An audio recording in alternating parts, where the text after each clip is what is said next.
we got a blueprint. We got a system that works in communicating sinus lifts. And I call this system the crown down and up approach. Okay, I'm going to repeat this again. Crown down and up approach, where I basically tell the patient a 6-part story or a description of what they need.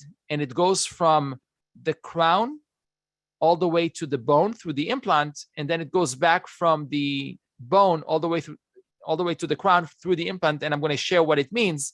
But it's a very simple communication framework that you can utilize. It's also very easy to remember. Okay, so when I talk about the crown, I'm talking about, or I'm referring to the tooth or the function.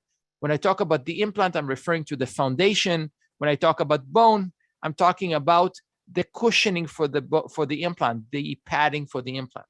Okay, so it's called the crown down and up approach. And I'm going to give you the example. Number one, crown. Always start with the benefit. I'm going to tell my patient that when they're missing a tooth, by getting a crown in there, by getting a tooth in there, they'll be able to function. They'll be able to eat. There will no longer be a hole in their mouth. And in order for them to have a crown and the function so they can eat and not have a gaping hole, they need an implant. The implant is the foundation for the crown. It's a tiny little screw. It's made out of titanium, and it needs to go inside the bone. Well, the bone is a little bit deficient. Why? Because the sinus is close.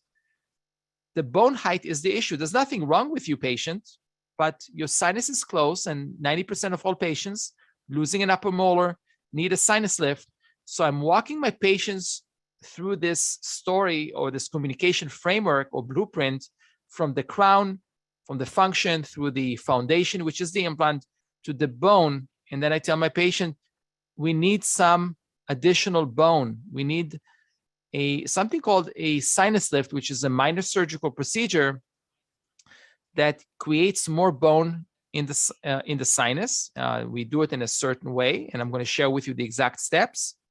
And once we have the bone or this padding or cushioning for the implant, we can then place the implant.